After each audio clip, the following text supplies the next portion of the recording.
Hindi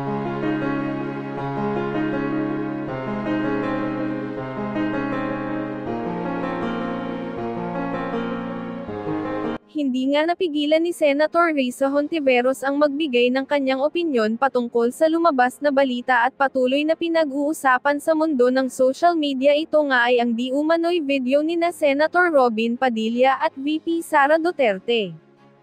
Ayon sa balita, hindi nga daw maitatanggi na talagang may espesyal na relasyon sina Sara at Robin dahil kitang-kita daw talaga sa mga ebidensyang lumabas. Ang nais lang daw ng mga mambabatas ay harapin ni VP Sara ang impeachment trial. Narito panoorin ang video kung paano haharapin ni VP Sara ang mga isyong ipinupukol dito. The Senate Impeachment Court has accomplished more in 1 week. As you have noticed, we have already convened as a court, which is the most important thing. This means that the impeachment proceeding is already continuing. We also issued the summons to the Vice President as the respondent, and also we issued orders for compliance for the House of Representatives, including the issuance of orders affirming the application of Resolution 39 or the Senate Rules on Impeachment and the supplementary rules that will apply in the impeachment process. We also received on Monday the notice of appearance ad cotelem from the defense lawyers of the respondents. So all of these things we have accomplished in 7 days.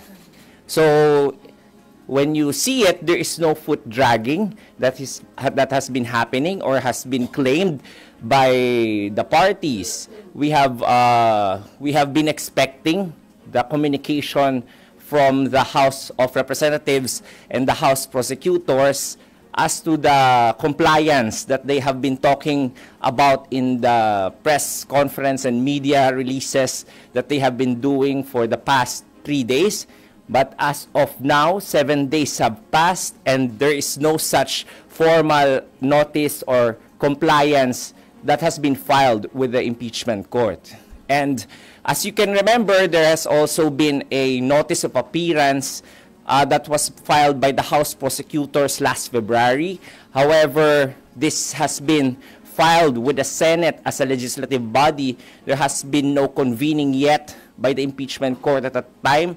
So I think there has to be a need for them to refile that notice of appearance for the impeachment court to be notified. So all of these things we have been waiting for them to do, but instead of doing what they said they would be doing, they have instead spent their energy criticizing the impeachment court. And this is the first time that I have seen litigants question the court. And for lawyers like us, and I know the new spokesperson, Attorney Buko, is a very experienced litigator as well. So I suggest that they just spend their energy to doing what needs to be done, what needs to be filed, as they say that they will file, and instead of attacking the credibility of the impeachment court. Sir, still about Attorney Bukoy, sa press con kahapon sinabi niya hindi na kailangan ng affirmation ng 20th Congress dahil nakalatag naman yung articles of impeachment. Hindi, yun muna sir. So wala nang kailangan daw na reso for affirmation ng 20th Congress. Yun yung pananaw nila. As you can read the order of the impeachment court, ang nakalagay po doon, technically, no, hindi talaga siya affirmation or attestation. Ang nakalagay lamang po doon, communication from the 20th Congress. But how does the 20th Congress officially communicate to the upper house, which is the Senate acting as an impeachment court? Of course, this should be the formal communication that we're used to, such as the passing of a resolution. Or however it is that they want to do it, like for example, file again signed resolution from all of the majority of the House of Representatives congressmen. So these are the official communications that has been for them to comply and the impeachment court has been waiting for. But the 20th Congress, of course, we need to wait for the creation of the 20th Congress until it is born. So you stand by kailangan? It's up to them whether or not to comply or not. But again, this is the order of the impeachment court, and any lawyer worth his salt and any litigant for that matter should comply first before you complain. Sir, sabi niyo 7 days has passed, wala silang nasasubmit sa inyo, and particularly there is a need to refile notice of appearance. So are you saying sila yung nagdadrag, sila yung nagpapatagal dahil hindi sila nagsasubmit pa ng kahit ano? As I said, actions speak louder than words, at sa aming mga abogado, mas matimbang po ang ebidensya kesa sa mga salita. So tingnan na lamang po natin ng ebidensya. Ano po ba ang kanilang mga na-file na?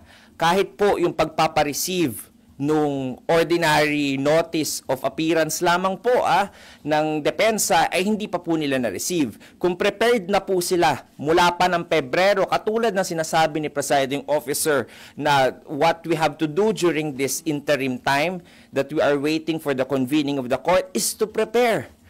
The Senate has already prepared for these matters. That's why merong nag-receive nung entry of appearance ad coetam nung defense lawyers.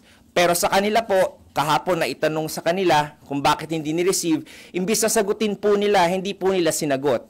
Dinivert po nila yung attention at sinabi na wala namang epekto o wala namang ganong mabigat na prejudice na mangyayari kung hindi nila i-receive. Kung ready po, dapat na i-receive. Dapat may opisina na itinalaga para mag-receive po. So it seems na hindi po yung impeachment court yung unprepared. Sir, isa na lang for me. Attorney Bukoy pa rin, sabi niya kung makikita raw ng dating komposisyon ng Senado, yung ginagawa ng Senado ngayon, ikakahiya daw. Iba yung komposisyon noon, umaani ng respeto, walang patosyada. Ngayon yung actuation nila, maraming patosyada. Ibabalik ko po, kapag kami po ay magkalaban ba o nasa ordinaryong korte, gagawin po ba yan at tatanungin pa rin po ba yan ni Attorney Bukoy sa media? Ganyan po ba ang pagkikriticize ng isang abogado sa isang korte? So kung ako po, ikang sagot doon hindi, then dapat hindi po ginagawa yung ganon. Kasi ano po ba ang motibo para i-criticize po ang impeachment court? You might not agree with the actions of the court, but it is still the court that has been vested by the Constitution with the power to solely try and decide impeachment cases. And dun pa lamang po dapat meron tayong pagrespeto at hindi po natin matanggal ang kredibilidad ng korte. So ano po motibo nila by criticizing the court? Dapat po yung energy po nila na pagkikriticize sa korte ay ginugugol nga po nila doon sa kanilang kalaban dahil hindi po nila kalaban ng korte. Ang kalaban po nila ay yung kabilang party, yung defense po.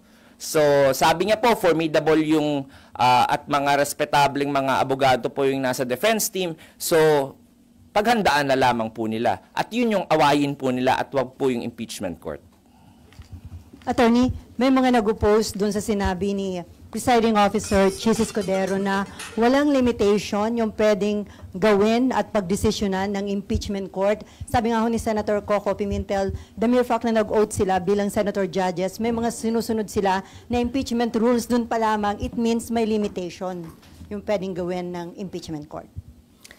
Meron pong limitation naman po ang impeachment court. Unang-una po yung nakasaad po sa konstitusyon, no? Alam po yan ni Presiding Officer, but I think he is more of talking in the context of doon po sa mga bagay-bagay na hindi po nakaspell out ng detalyado sa konstitusyon po natin. So, una po, ang limitasyon sa Senado, yung pagboto dapat ng mga senador, dapat 2/3 of all the members. Pangalawa po, yung ipapataw po na penalty po, hindi po pagkakulong, hindi rin po civil liability, kung hindi pagkatanggal lamang po at saka perpetual disqualification. The Senate cannot impose more than that. Yun po yung mga limitasyon ng konstitusyon at saka po nakalagay doon na kapag nag-implement po o nagpasa ng rules ng Senate impeachment court, yun po ay isang self-regulatory or self-limiting na limitasyon sa Senado po. So yung mga konteksto pong yun, yung mga pinupunan po nung mga pag-adapt ng supplementary rules ng rules of court po, yun po yung mga limitasyon na inimpose ng impeachment court upon itself.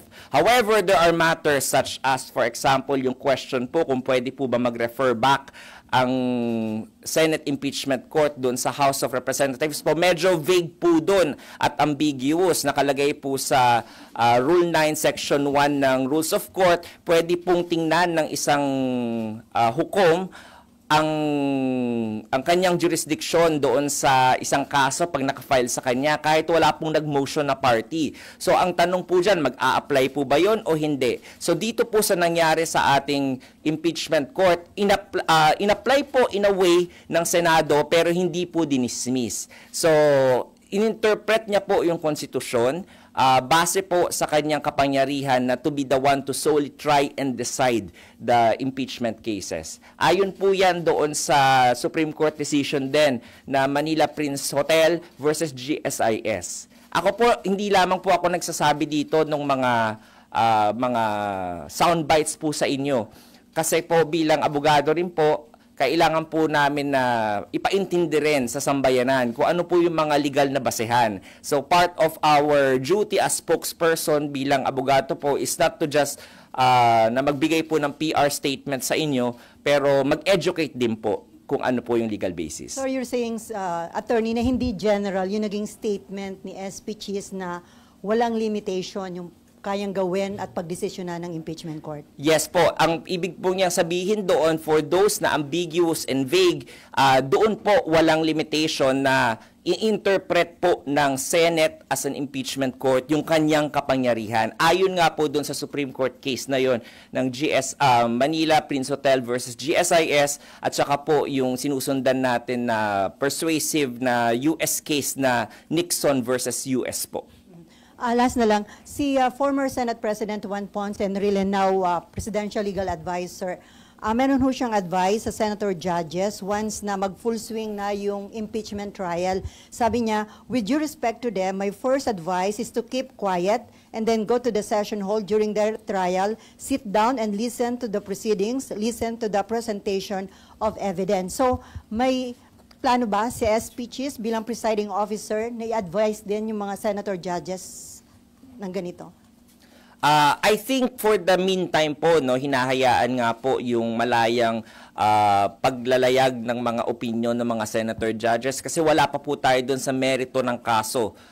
Pero nakalagay po doon, tama po si Senate President, former Senate President Enrile, na meron po talagang ganong basehan sa Senate rules, which is yung sinasabi ko pong Rule 18 po ng Senate rules. And when I confronted the presiding officer at the time about that rule, sabi niya po, wala pa naman tayo doon sa presentasyon ng ebidensya at nandun pa lamang tayo sa mga preliminaries na tinatawag. So, I think for the meantime po, okay lang po para mapagdiskusyon nating lahat kung ano po yung mga interpretasyon ng Senado at saka ng mga constitutionalists at mga legal framers about mga ambiguities po sa pag-exercise ng Senate impeachment court ng kanyang kapangyarihan. So, attorney, kapag nagkaroon na ng impeachment trial, possible na may obligasyon si SP Cheese bilang presiding officer na mag-impose ng gag order?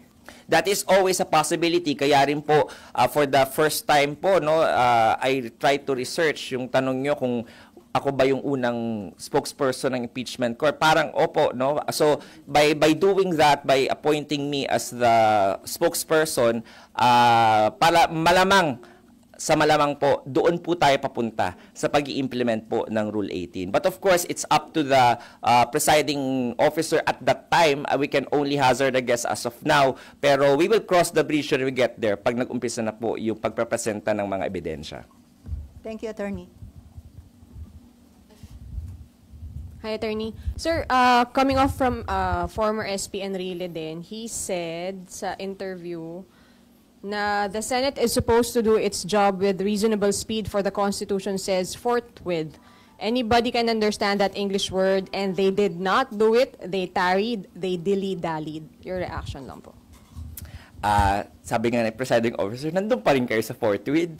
Pero ako po, the opinions of different lawyers, makikita niyo po, kaya kaming mga lawyers, hindi po kami nagkakasundo, di ba? Kagad-kagad kasi nga iba-iba kaming opinion. And we have big personalities to argue about all these little things that ordinary people will not argue about. Pero para po sa kaalaman ng sambayanan, yung paggalaw naman po ng Senado ay hindi po unreasonable delay. Meron na rin pong mga Supreme Court decisions ang ating Philippine Supreme Court at na hindi na kinakailangan po ng construction or interpretation na ginagawa ng ating mga constitutionalists, pati ni former Senate President Enrile, yung about sa forthwith. Sinabi po doon sa, ito mabobore na naman kayo kasi cases to, no? Sa Fisher versus Ambler, sa Manila Masonic Temple versus Alfonso, at saka sa, ano pa yung isa ba? Basta may isa pa akong case basta versus Antolz, no? Yun yung mga cases na pinagbasehan at ni-research rin po ng ating legal team dito sa Senate Impeachment Court na meron na po na desisyon ng definition ng forthwith at ito po ay without delay.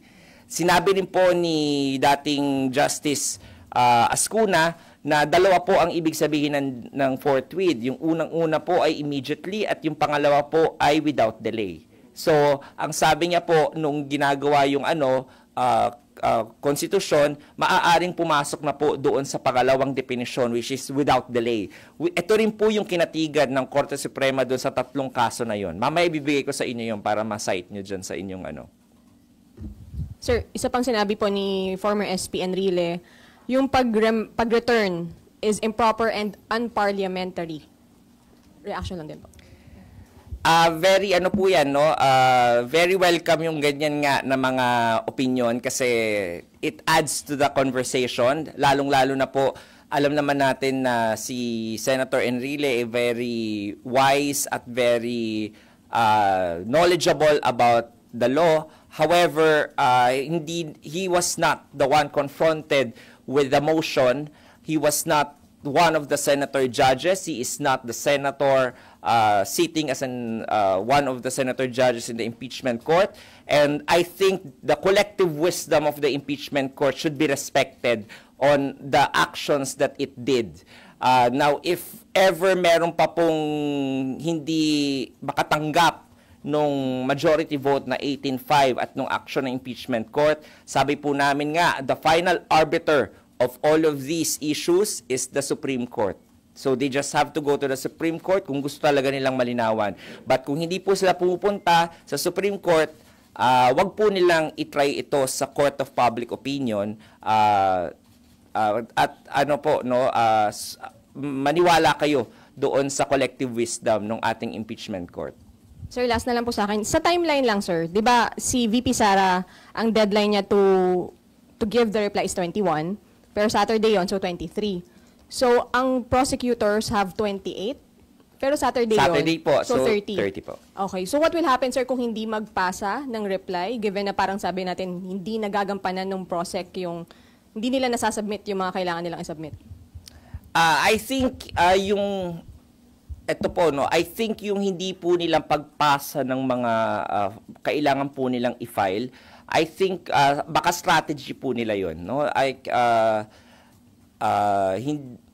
Hindi natin alam talaga kung ano yung tunay na dahilan, pero siguro yung mga contemporaries nyo doon sa House, dapat tanungin sila doon about that. Syempre, as a court, we will just act based on what has been filed. So, yung reply po, I think, balak naman po nila mag-file ng reply. Alam naman po natin na bibigatin din naman yung mga advisor din po nung prosecution panel. Gagawin din po nila lahat ng dapat nilang gawin kapag nandoon na yung answer with affirmative defenses, so magre-reply po sila doon. Kung hindi naman po answer with affirmative defenses ang i-file po ni Vice President Sara at ito po ay isang motion to dismiss, then I'm sure magpa-file po sila ng comment and opposition doon sa motion to dismiss. So ito po, nasasabi ko po to, hindi ito panghuhula, ito lamang po ay base sa experience natin bilang isang litigator. Thank you po. Hello po, Attorney. Good afternoon. Good Sir, afternoon may violation po ba dun sa refusal na tanggapin yung notice of appearance? Wala naman po, but it says a lot. Kasi po, kunwari, isang law office, walang tumatanggap doon, sarado po yung law office, then it says a lot about that law office. Or a party, kapag nagpadala po tayong demand letter, tapos walang tumatanggap ng demand letter, tama po? So, ibig sabihin, tinataguan nyo yung magbibigay ng demand letter, yung pinagkakautangan nyo. So, it says a lot about the actions, no? Baka hindi po prepared, or baka naman po ayaw tanggapin as a matter of strategy, pero hindi ko po talaga alam kung ano dun sa mga posibilidad na yon yung kanilang motivation, why they did not receive. Again, this is just a very minor pleading. It is just pleading, informing the court na ito po yung mga abogado na magre-representa sa akin. Wala pong any motion po doon, walang ganong issue or conflict na kailangan isipin pa ang magkabilang panig kapag nag-file po sila ng notice of appearance. So nakakapagtaka lamang po, no, na bakit pati yun hindi pa nagawang ma-receive. How about, sir, dun sa mga criticisms? You said earlier na for the first time na yung mga litigants mismo nagkikriticize dun sa court, may violation po ba dun? Kung alam nyo po, alam ko nagko-cover din kayo ng mga ng mga kaso sa ordinary court, sa Supreme Court. Makikita nyo po yung mga litigants doon, kahit na hindi pabor sa kanila yung desisyon ng isang korte, hindi po nila pwedeng makriticize basta-basta, mako-contempt of court po kami doon. Ito po yung naririnig nyo rin na sub judice rule.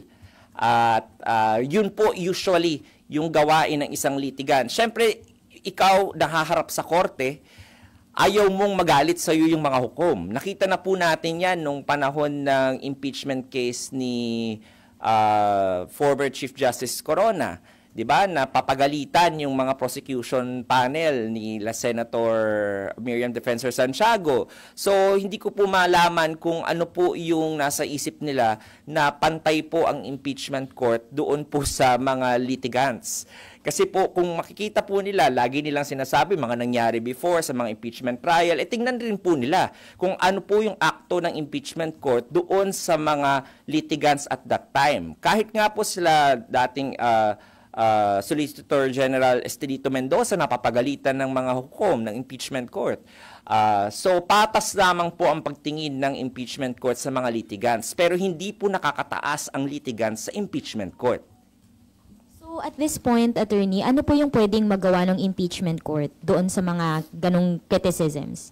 Sabi nga po natin, no, for the meantime, medyo liberal ang ating impeachment court, ang ating presiding officer, hindi naman po niya balak na gamitin ang lahat ng kapangyarihan para kastiguhin yung mga hindi nagrerespeto sa impeachment court. Although the power is always there. But if ever it will be used, for the meantime, I don't think it will be used. Sir, na-raise na po to be for KSP, but just to get your opinion also, is it possible to cite the prosecutors or the defense in contempt if hindi po sila sumunod sa any orders of the impeachment court? And for example, on the prosecution panel, paano po mangyayari doon? Sino ang iko-contempt sa kanila? Buong house po ba? Yung prosecution panel? Again, that is in the realm of possibilities. Lahat yan pwedeng mangyari po. Pero yan nga po yung iniiwasan ng ating impeachment court. Ayaw nga po nating magkaroon ng awayan. Ayaw ng impeachment court na magkaroon ng away o magkakaroon ng constitutional crisis pag nagmatigas ang impeachment court laban sa desisyon ng Korte Suprema, if ever. So, ang ginawa po ng impeachment court, pumunta po siya at nakipagdialogo at nag-order po sa House na tayo na lang magresolba nitong constitutional issue na to, na may question about yung mga depekto sa articles of impeachment, sagutin nyo na lamang kasi kayo nakakaalam dyan. So, kayo na lang ang magdesisyon kung magko-crossover o hindi. So hindi po kaaway ang impeachment court. In fact, we are asking for the cooperation of the House so that any legal issues as to the jurisdiction of the impeachment court kapag nag-umpisa na pong umusad itong trial natin, ay wala nang magko-question either from the prosecution, from the defense, or any other person po na gustong questionin yung jurisdiction ng impeachment court. So we are actually giving our co-equal House na gawin natin yung nararapat at tayo na lang magresolba nito within the legislative body or the branch of government. So, Kaya po doon sa tanong ninyo kung magko-contempt, of course, as I said earlier, hindi po yun yung policy. Kasi nga gusto nga natin na maging cooperative yung both houses sa isa't isa. Pero sir, ano ko lang yung question ni Ms. Mav. Sino po ang pwede i-contempt? Yung 11-man prosecution panel, yung House leadership, sino po? Sino ang i-contempt ng impeachment court?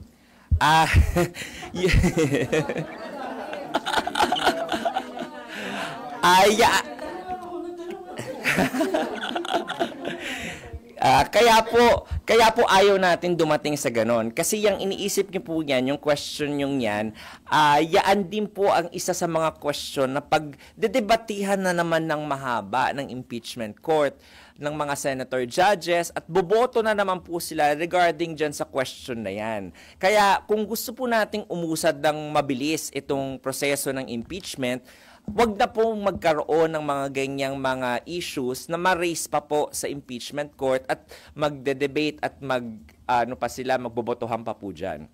So yun po yung sinasabi namin. Mag-comply na lamang po tayo para wala ng any other legal issues na isa-settle preliminarily ang impeachment court at magpatuloy na yung pinagdarasal nila na presentation ng evidence. Sorry, attorney, isa pa. So, possibility at option yung contempt, but you wish it will not come to that. Tama?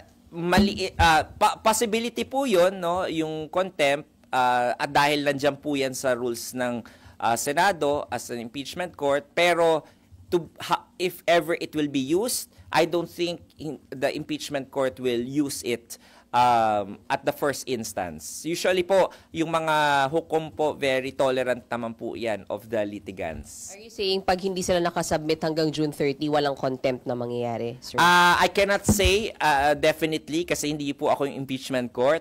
But yun nga, pag hindi po nagsisenaryo setting lamang po tayo dito, kapag hindi po mangyari yung pag-comply po nila, then nakahang pa rin po yung issue kung pwede po ba mag-crossover yung 19th, yung articles of impeachment na pinasa ng 19th Congress to the 20th Congress, at yun na naman ang pagdedebatehan. So, mapapatagal na naman po. Plus, the possibility po na may mag-question na naman po kung ba't hindi sumunod at magkaroon ng motion for contempt. So, ayaw na po natin magkaroon ng mga ganon. Kaya ang pinakamadaling proseso po na gagampanan ng ating House of Representatives at yung House Prosecutors ay sumunod na lamang po sa compliance para magpatuloy na po yung proseso. Sir, yung bang decision na kung matutuloy sa trial, dependent on the commitment na ibibigay ng the House, can the impeachment court proceed with the trial even without the participation of the prosecution? And then you decide based on kung hindi sila nag-present ng anyway, the complaint has been transmitted to the court anyway. Hindi ko po alam kung ano yung gustong i-test din ng House of Representatives o House Prosecutors. Of course, ayaw nga po natin magkaroon ng ganong issue pa. Kaya the easiest way for the trial, for the presentation to already happen is pag mag-comply po. However, the impeachment court never lost its jurisdiction in trying the case. It will just settle the questions or the issues that has been raised during the first session of the convening of the court. So para mapadali po ang proseso at wala ng any debates at issues at question as to the jurisdiction, kaya po ganun ang gumalaw ang impeachment court para isettle na lamang po ng House na sila na lamang po ang magdetermine na pwedeng nga po mag-crossover. Pero wala bang constitutional basis for the impeachment court to proceed nga, even without the participation of the House prosecution team? In the case na hindi makapagbigay sila ng commitment that they will pursue the case. We are going into the realm of possibilities po, and we are going also in the realm of first impression, first time pong mangyayari yon. So I cannot hazard a guess how the impeachment court will act by that time. Pero kung ganun po ang mangyayari, walang House prosecutors na pumunta at wala nang magpresenta nung articles of impeachment, then I think pagbobotohan po ulit ng impeachment court how they will go about it without the participation of the House prosecutors.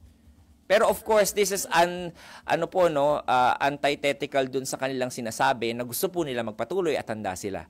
So, kung susundan po natin yung sinasabi po nila, at of course, sabi rin nila na may presumption of regularity rin sa gawain nila, then we have to believe what they say, that they are, na porsigido po silang i-prosecute yung kanilang initiate na articles of impeachment. Yung nagsasalita po kasi ngayon at nagbibigay ng commitment in 19th Congress. Tama po. And ang ini-expect po natin is from the 20th Congress. Tama po. So we don't know for sure kung the same pa rin yung nila. Tama po. Kaya isa po yan, pero as I said sa mga interviews po natin, the actions of the impeachment court is actually to forestall any questions as to the jurisdiction once that the process starts rolling. So, yun po yung intention lamang ng impeachment court para wala na mag-question. O kung may mag-question man, papasok na po siya doon sa tinatawag natin political question or yung non-justiciable issue. Dahil po kapag official action po ng Senate o ng House ang mapunta sa harap ng Korte Suprema at natanong, usually po nirerespeto ng Korte Suprema kung ano yung official acts po ng Senate at ng House in the exercise of their powers that has been exclusively given to them. Yun po yung political question.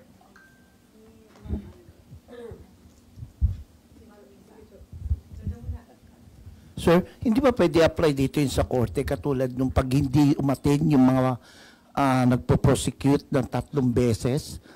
Hindi ba ganun na nangyayari? Hindi ba pwedeng apply dito yan sa impeachment court? Ituloy yung process and then antayin kung atin o hindi ng 3 beses tulad na sa mga korte. Hindi ba pwede apply dito yan? That is in the realm of possibilities again po. Pwede at pwede rin po. Depende po yan sa boto ng mga senator judges kapag na-confront na po sila ng ganyang question sa convening po nila on the floor. So again, this is a system po na hindi po totally judicial. Meron po rin political aspect at factors po tayong kino-consider. Isipin nyo na nga lamang po, kung ang lahat ng mga senador natin ay hindi abogado, ibig sabihin po ba hindi na po nila i-considera yung judicial processes po, or kung puro politicians lamang po sila, puro civilian, hindi po walang abogadong profesyon, ano po yung magiging basehan po nila, 'di ba? So, kaya po inilagay ng ating framers ito sa ating Senado ay dahil alam po nila na kung may magtatanggal po ng mga opisyales na ibinoto ng sambayanan, dapat yung mga ibinoto rin ng sambayanan ang magtatanggal sa kanila. At hindi po inilagay sa korte yung desisyon na yon. Kaya dun sa tanong niyo po, hindi ko rin po alam kasi maraming factors po. Hindi lamang po judicial, i-consider rin po ng impeachment court at senator judges yung political aspect at that time when it is confronted with that issue. Sir, ito po, mahinahon na. Pag naabot po tayo sa puntong ganon, may posibilidad po ba na ang pagbotohan ay i-dismiss na yung kaso? Isa po yan sa mga posibilidad pa rin na pwedeng mangyari, sabi nga ni presiding officer. Pero kaya nga po natin hinihingan ng mga compliance ang House para kapag ni-raise po yung issue na yan, by any party o may clarification na isang senator judge at maging issue na naman po for the impeachment court to decide on, meron na pong mas mabigat na basehan na wag nang i-dismiss. Dahil meron na pong opisyal na action at compliance ang House doon sa ipinag-uutos ng Senate Impeachment Court. So, mawawalan na po na gaano ng wiggle room, kung tinatawag, na mag-prosper po yung, ano na yon, yung ganong theory. Sir, Ay, ma'am. Attorney. So, diba din sa summons kay VP, she was given non-extendable 10 days to answer. Sa proseso ho ba, paano pag hindi mag-comply doon sa summons, hindi tumugon sa summons, what happens? And do you take it to mean na magko-comply siya, tutugon sa summons because nag-enter na ng appearance yung kanyang lawyers? Isa po yun sa mga magandang nangyari by filing a formal entry of appearance. Kaya lang po ad cotelem. Ang ad cotelem po, ibig sabihin sa mga abogado, hindi pa namin nire-recognize talaga yung jurisdiction. So, pina-file lamang namin to para lang to comply at saka for para hindi namin ma-waive yung aming mga dapat gawin. So yun po yung action na ine-expect natin from the defense by filing an ad cotelem appearance, na magfa-file po sila ng either answer with affirmative defense questioning the jurisdiction or a motion to dismiss the case for lack of jurisdiction. So pag naglagay po ang isang abogado ng ad cotelem sa kanilang pleading, almost always yun na po yung aming gagawin.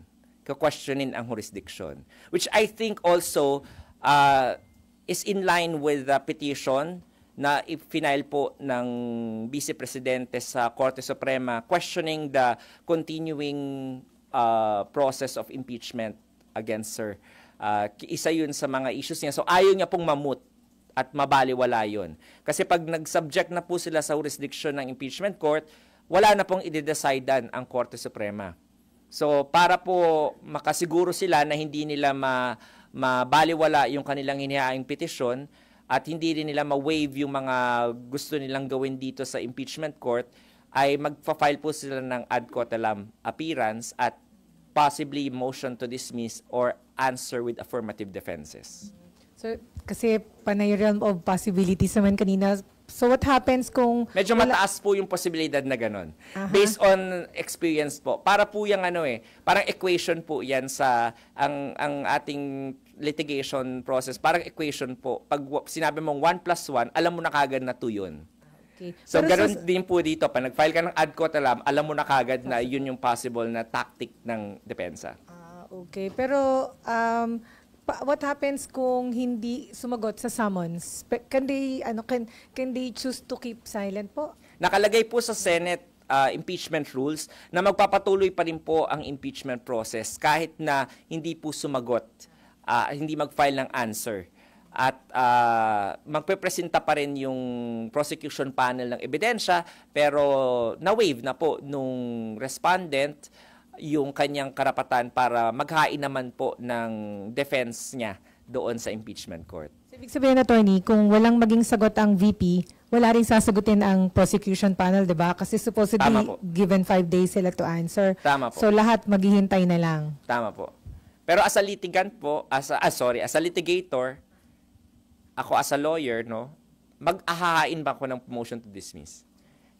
Kung ayaw kong sumagot doon sa specific na mga complaint sa akin, paghahain ako ng motion to dismiss. Para po in line yun with the petition for certiorari na at prohibition na final sa Korte Suprema.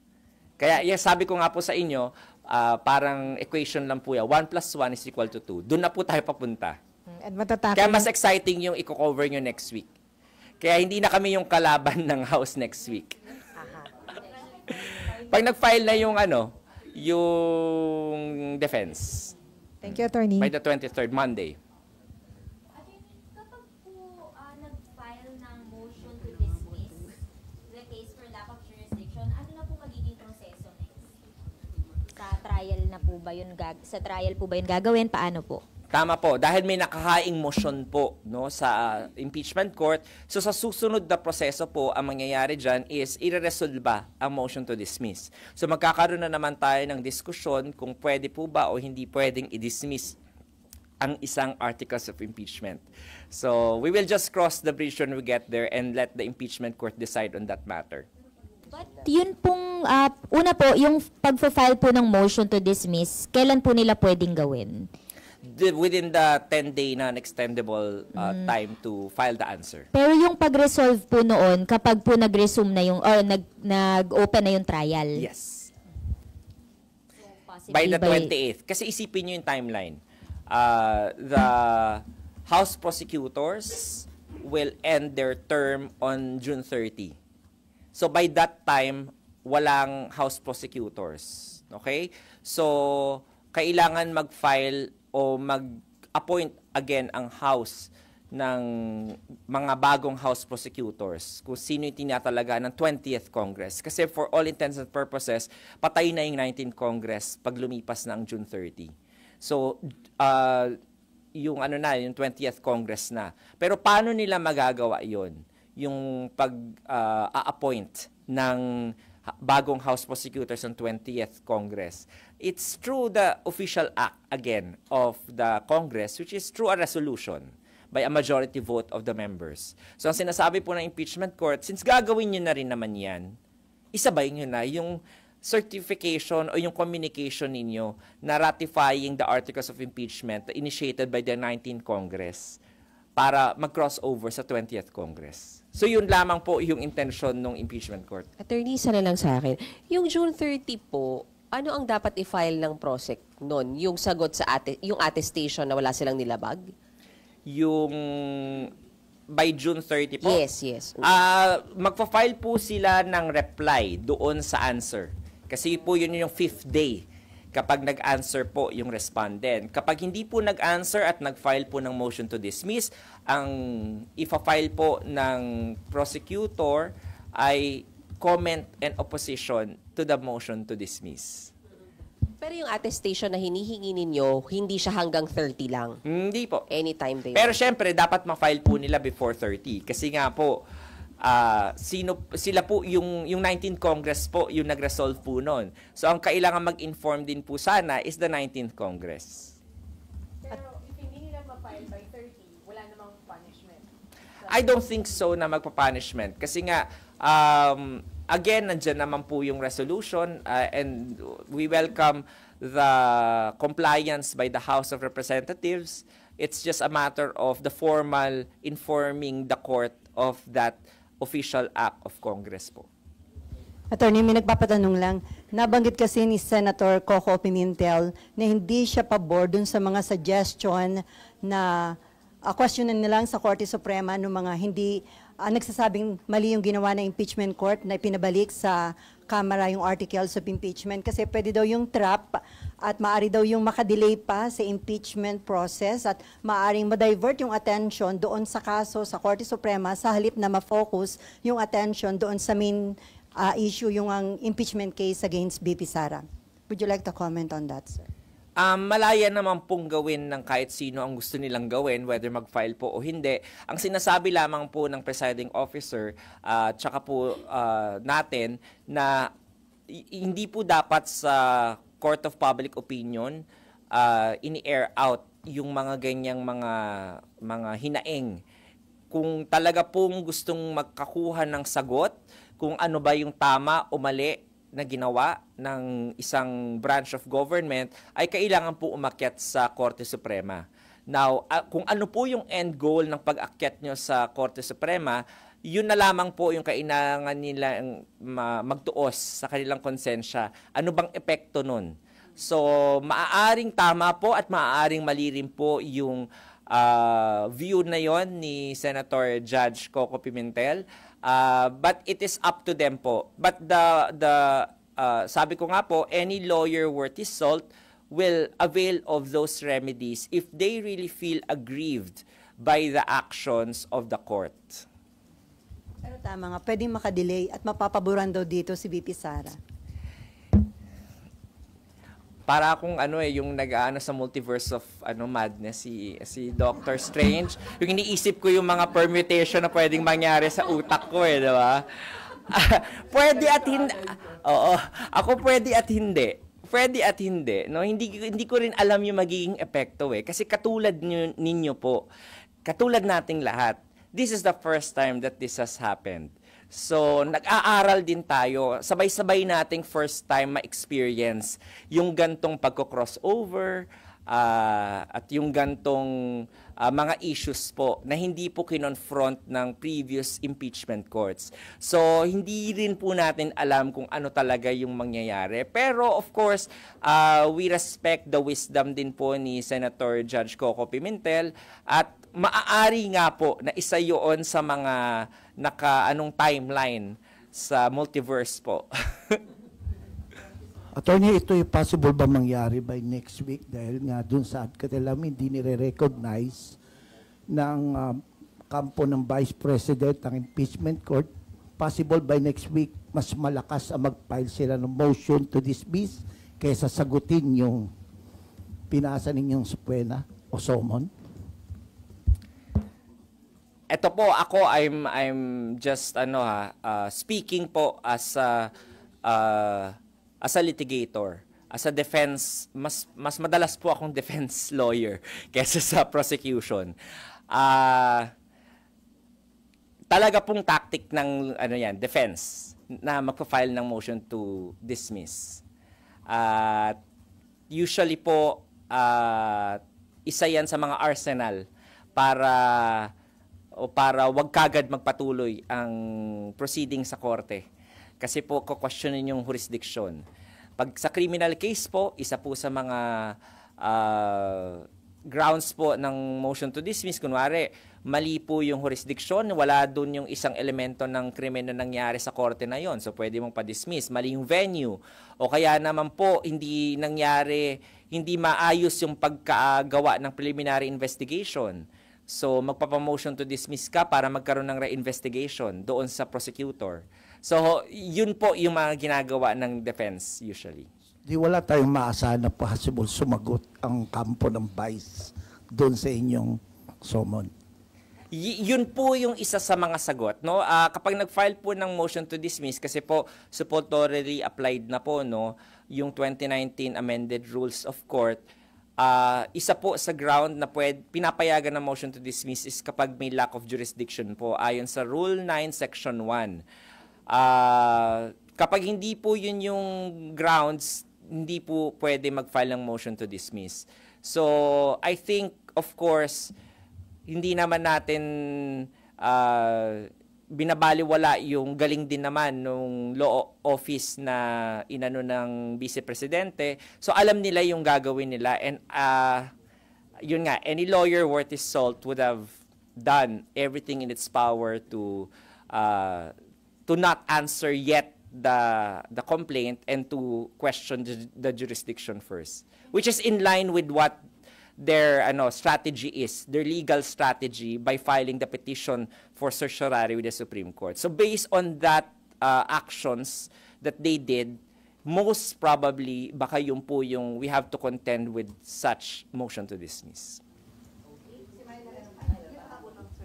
So wala naman kayong nakikitang link dun sa hindi pag-formalize ng sagot ng House dun sa order ng prosecution, sa order ng impeachment court at dun sa reply ng OVP, ng Vice President.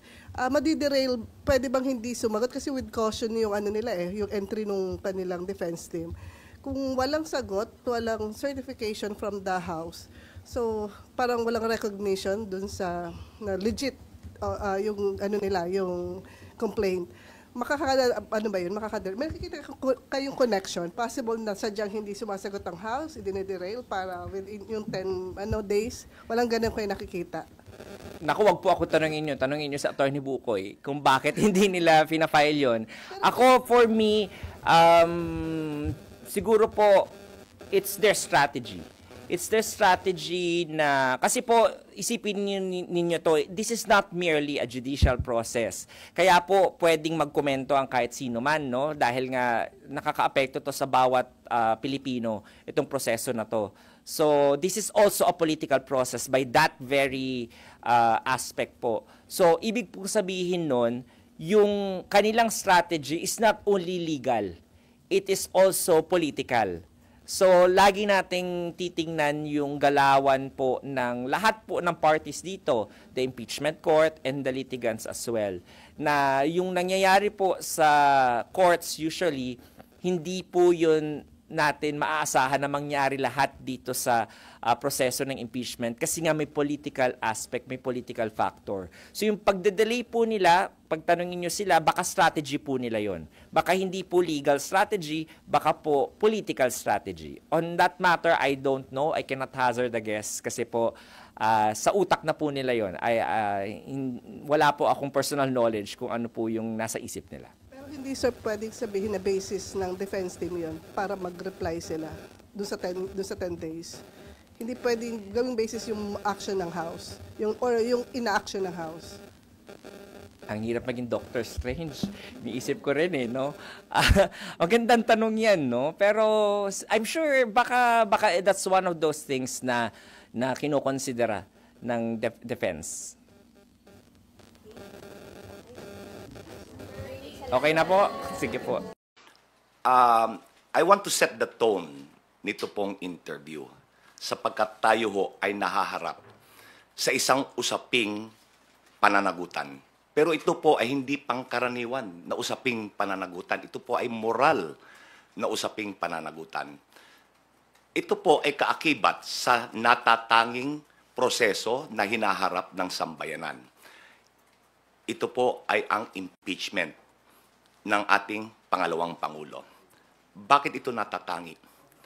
Sa kauna-unahang pagkakataon, sinakdal ang pangalawang pinakamataas na pinuno ng bansa sa pagbabanta sa buhay ng Pangulo, ng unang ginang at ng Speaker of the House.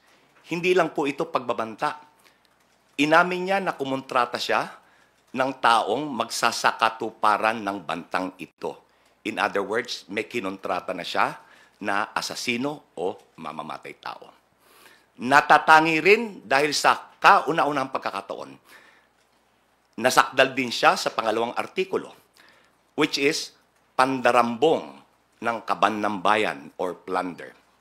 Natatangi because nasasakdal siya sa pangatlong artikulo, malbersasyon ng pananalapi ng bayan. Natatangi dahil siya ay nasasakdal sa pagtataksil sa saligang batas. And finally, natatangi dahil sinakdal siya sa mga karumal-dumal na krimen. Ngayon, ito pong paglilitis na ito, hindi lang po ang pangalawang Pangulo ang nasasakdal. Nasasakdal din po dito ang institusyon ng Senado bilang isang impeachment court. Nasasakdal din ang buong sambayanan na dapat ay buksan ang mga mata, makilahok sa proseso upang sa gayon ay matugunan ang mga pag-aagam-agam at mga katanungan. With that, I'm ready to receive your questions. Marami pong salamat. Thank you, sir. We will take the first question from Melalis Moras of PTV4. Hi, good morning po. Attorney Bokoy. Ay, kumusta? Yes, I'm Mela po from PTV. Sir, unahin ko lang about you. What made you say yes po sa pag-accept ng post nito as spokesperson? And can you just, spokesperson ng House, impeachment prosecutors, yung exact term po na pwede namin gamitin? Ako po ang tagapagsalita o spokesperson, wala akong distinction the prosecution panel. So magkasama po dyan ang public prosecutors at ang private prosecutors. Ano nag-udyok sa akin na tanggapin ito? Para ho sa bayan.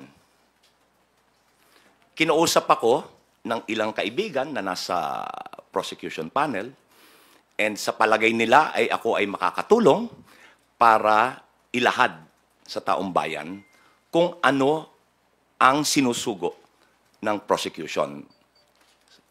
Tinanggap ko po after talking to my family. Nasagot ko po? Opo. And may second question lang po. Kahapon kasi, sir, inilabas na ng impeachment court, ng Senate impeachment court, yung isinumite ng kampo ni Vice President Sara Duterte na buong listahan ng kanilang mga magiging abogado dito nga sa paglilitis. And speaking of, kanina nga nabanggit nyo na kayo ay pangkalahatan na tagapagsalita ng House Prosecution Team. Sa panig po ba ng House Prosecution Team, kailan kaya natin papangalanan lahat ng kasali at kung if pwede na nating banggitin sino po ba yung mga magsisilbing private prosecutor sa panig po ninyo, kailan ito? At medyo compound question lang, anong ibig sabihin po nito na nagsumite na rin yung kampo ni Vice President Sara Duterte ng kanilang mga abogado? Ano po yung ibig sabihin nito para sa trial? Ibig sabihin po nito na naglahad na sila ng kanilang entry of appearance, ibig sabihin nito ay handa sila na dumaan sa paglilitis. Ngayon, yung inyo pong isang pangalawang katanungan, kailan ho natin papangalanan yung mga private prosecutors? All in due time. Okay, thank you po. Salamat din po. Thank you, Mela. Billy Vegas from Abante Politico, you're recognized. Attorney, magandang umaga po. Attorney, tanong ko lang, meron po ba kayong bayad doon sa Wala po. pagiging... Gaya po na sinabi ko, ako po ay pinakiusapan kung maaring tumulong. Hindi ko na po kinakailangan ng bayad. Para ho sa bayan to. Hindi ho bayad, bayan. Next question ko po. Attorney, do you think po ba yung utos ng second impeachment court na pasagutin yung 20th Congress na House, kung gusto pa nilang ituloy yung impeachment trial ay admission na pwedeng tumawid, mag-crossover yung impeachment? Okay, sa aking pong pananaw at sa pananaw ng prosecution panel, there's no such thing as crossover. Yun ang sinasabi nila na nagtapos ang 19th Congress. Ang natatapos po ay yung legislative work, yung paggawa ng batas. Yung institusyon ng Kongreso, yung institusyon ng Senado, ay hindi po yan nag-expire. Tuloy-tuloy po yan. So, I think it's a misnomer to say that will it cross over? There's nothing in the Constitution that says crossover. In fact, sa ilang decided cases, gaya po nung Pimentel versus the Joint Committee, sinabi ng Supreme Court na ang napuputol, ang nagwawakas ay ang sesyon sa paggawa ng batas. Hindi yung institusyon na nagsusurvive, tuloy-tuloy. Nasagot ko po ba? Thank you. Isa pa po. Last. Hypothetical question lang po. What if i-dismiss po ng Senate impeachment court yung complaint, yung case, nang hindi man na nag-hearing? Wala ho sa saligang batas yan. Yan ho ay betrayal. Yan ho ay hindi alinsunod sa ating saligang batas. Sapagkat, unang-una, I'm assuming ang inyong tinutukoy ay yung motion to dismiss na inilahad ni Senator Bato de la Rosa. Ang hukom po, hindi nagmo-motion. Ang nagmo-motion, yung mga partido. Yung mga grounds na binanggit ni Senator de la Rosa, yun din po yung grounds na iniakit nila sa Supreme Court. So, ang nangyari, si Senator de la Rosa, umaaksyon na parang defense counsel. Ayon ho sa saligang batas, kapag nailatag ang articles of impeachment, dapat agad-agad mag-proceed sa trial. At dapat bigyan, iserve ng writ of summons ang impeached official para maglahad ng sagot or answer, not a motion to dismiss. Kung yung nasasakdal ay hindi pwedeng maglahad ng motion to dismiss, di lalo na siguro yung hukom. Di po ba? Dahil ang sinabi po ng saligang batas, ang kapangyarihan ay to try and decide the case. To try, ibig sabihin po, ay maglitis. Pangalawa, ang ginamit po ng saligang batas na lengguwahe, trial shall forthwith proceed. Trial.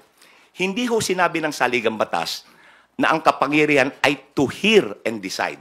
Mas malapad po ang saklaw nung legal term na to hear. Ang legal term to hear means to ascertain whether or not the articles or ang reklamo is worth pursuing.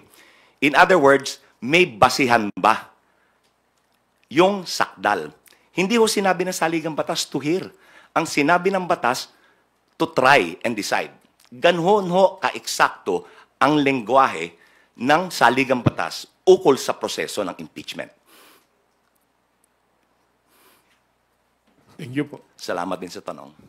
Thank you, Billy. Let's proceed with the next questions from Tina Panganiban Perez of GMA7.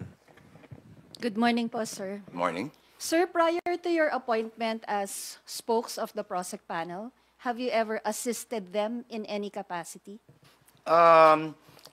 Meron na po akong ilang nasaluhan na meeting para ho malaman ko kung ano ang mensahe na ihahayag ko sa publiko.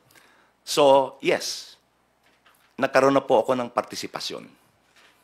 But not as a private prosecutor, sir? Hindi po ako private prosecutor. Opo.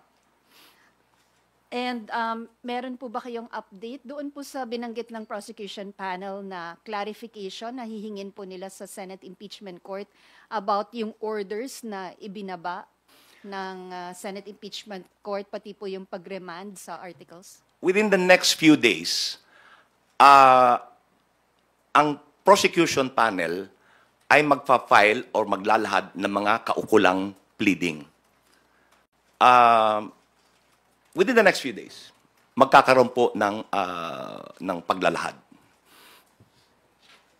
Sir, clarification lang. That's a motion? Motion to what?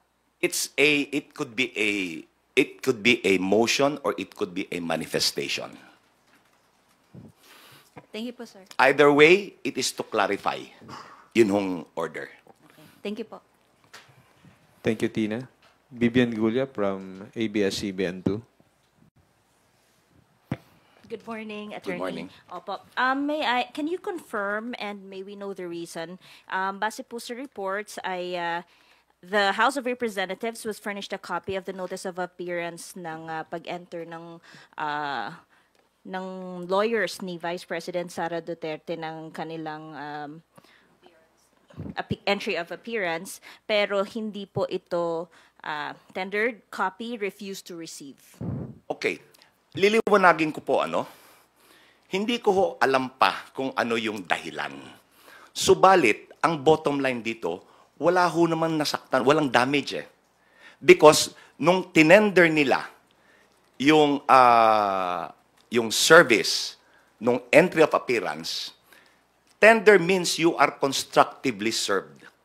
So, tanggapin o hindi, yun hong purpose was served. Because it was tendered. So, as if you received it. Pag tender po kasi, iniiwan yung dokumento, kaya tender. Kaya naman tender kasi hindi nila in-acknowledge na tatanggap nila. But nonetheless, gaya na sinabi ko, no harm, no foul. Wala hong nasaktan dito, walang naagrabyado. And as of today, hindi pa po ba naisusumite ng House yung at least the compliance for the first requirement of the Senate Impeachment Court to submit a certification that the impeachment proceedings against VP Duterte here at the House of Representatives were compliant with the Constitution, and won't it derail the process po, the trial? Hindi po. Sa katotohanan, nung huling session day ng Kamara, nagpasaho ng resolusyon alinsunod sa kautusan ng impeachment court. Pero nais ko rin pong banggitin, ngayon ho, hindi pa yan naisusumite, pero naipasa na po. Gaya ng nasabi ko kanina, in the next few days, magpa-file ho ng ng appropriate pleading ang House Prosecution Panel. Ngayon, ito pong ni-require,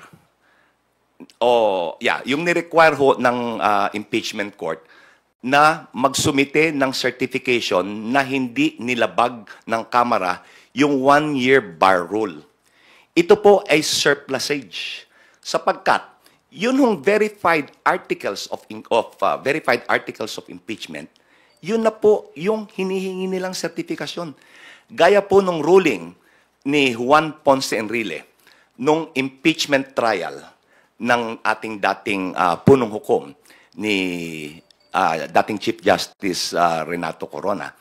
Ang sinabi po na ruling nun ng presiding officer ng impeachment court na kapag umabot na, kapag nailahad na ang articles of impeachment sa impeachment court,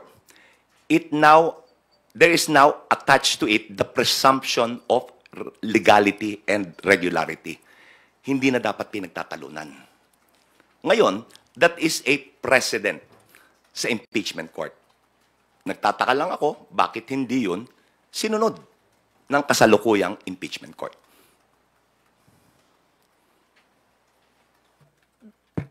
Bali, sir, i-comply pa po ba ng House tong requirements or in the House prosecution's opinion, hindi na po kailangan at hindi ito makaka-derail sa trial kahit hindi sundin itong mga requirements?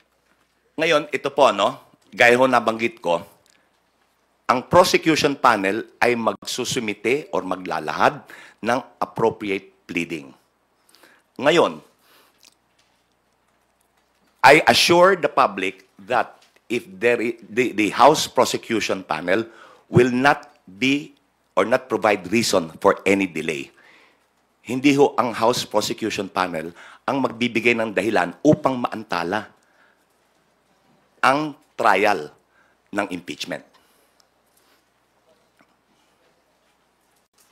Okay. Sir, last na lang, doon sa private prosecutors, you said in due time. Kailan po itong due time? And can you provide us a background lang how they were selected and bakit sila po yung napili? Ang alam ko po, ang private prosecutors ay mga abogadong nagboluntaryo ng kanilang serbisyo. Yun po ang alam ko. Ako po ay sigurado na gaya ko, wala rin silang bayad. Dahil itong paglahok dito ay para sa bayan, hindi para sa bayad. Okay po? Okay, sir. Thank you rin. Thank you. Thank you, Bibian. Elson Quismorio from Manila Bulletin. Hello, Attorney. Good morning. Hello. If we may talk about SP Chis Escudero for a minute.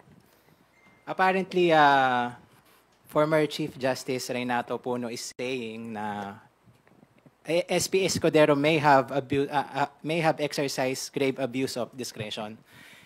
Basahin ko po, sir, yung exchange dun sa interview kung saan sinabi ni ex-Chief Justice. So yun bang ginagawa ngayon ng Senate President? Pasok ba sa grave abuse of discretion? And then Puno said, yan naman po ang pag-aaral, hindi lamang ng PhilConsa. Yan din po ang sinasabi ng mga academicians, mga deans ng colleges of law, mga professors ng constitutional law, at mga iba't ibang commentaries na naririnig natin sa mga nakakaintindi at nakakaalam sa saligang batas. Your take po on this statement?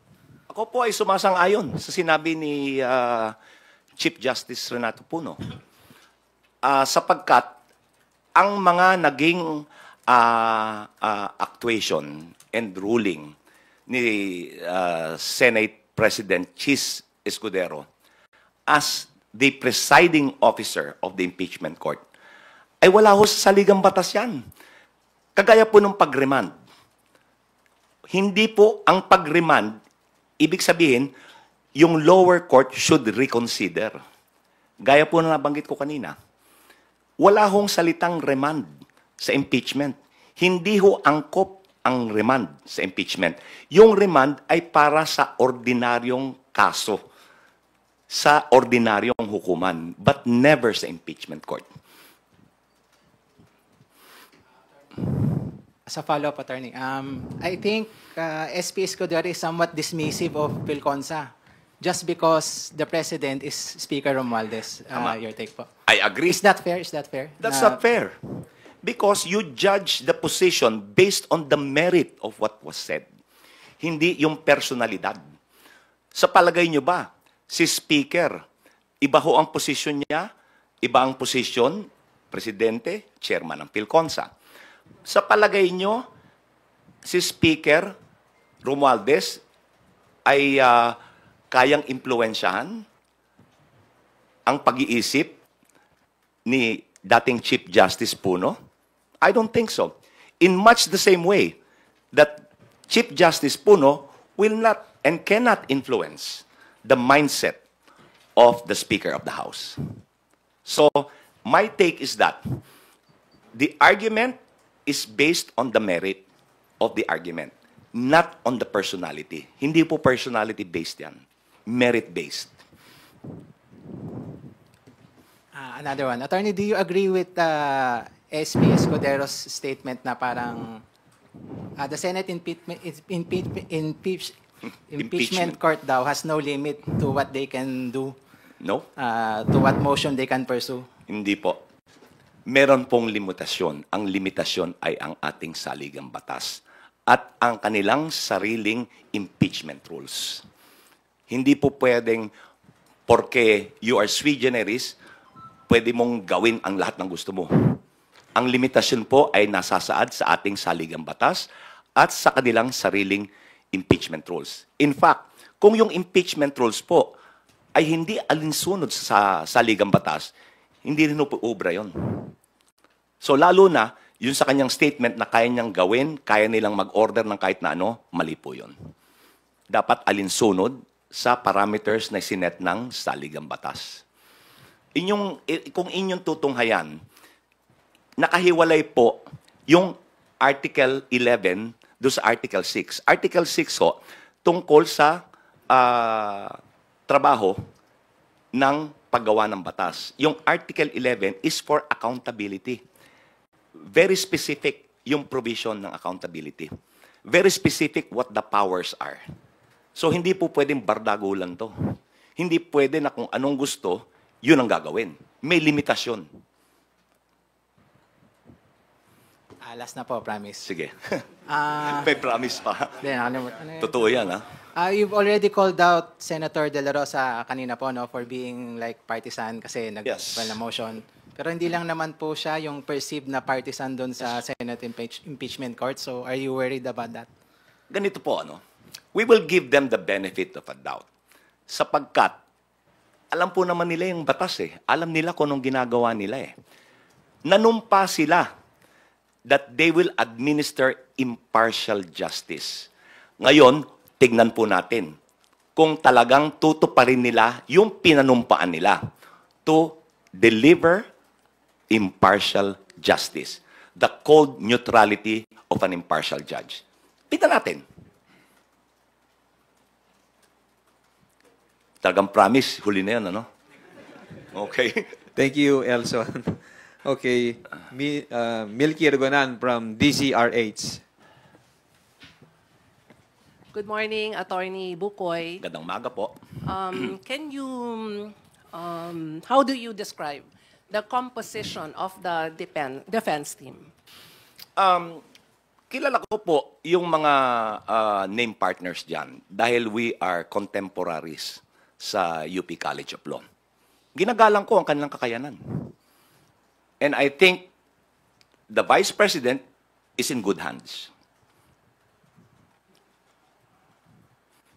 Okay. Nabanggit nyo, sir, nabanggit ni Elson at nasagot nyo rin about the biases of some of the senator judges. So hindi ba at this point ay sasabihin ng prosecution team to, kumbaga ay mag-inhibit yung ilan na perceived na kakampi ng Vice Presidente? Ganito po yan, ano? Sa impeachment po, even sa regular courts, but lalong-lalo na sa impeachment, yun hong inhibition or recusal is personal to the judge. Kung gusto niya, ayaw niyang bumitaw, nasa sa kanya yan. Pero sa regular courts po, there are specific grounds for recusal. Okay? Pag hindi ho covered nung specific grounds sa recusal, as in relationship, familial ties, yun ho, mandatory.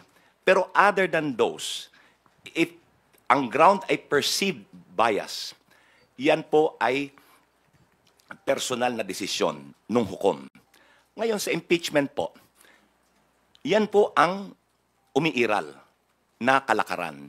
It is personal to the judge concerned. Ngayon, tanong, kami po ba ay hihingi ng recusal nung mga perceived bias ng mga hukom? Pinag-uusapan po yan.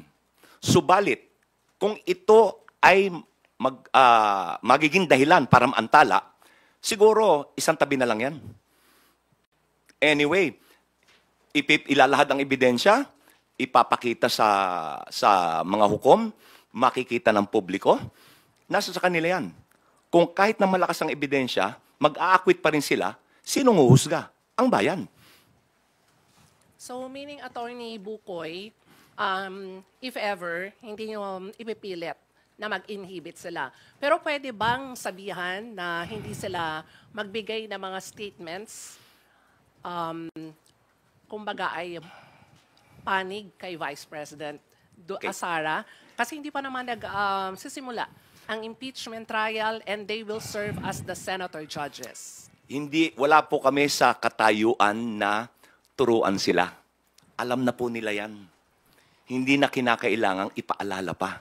Subalit, once umusad ang impeachment trial, meron hong gag order na nasa impeachment rules.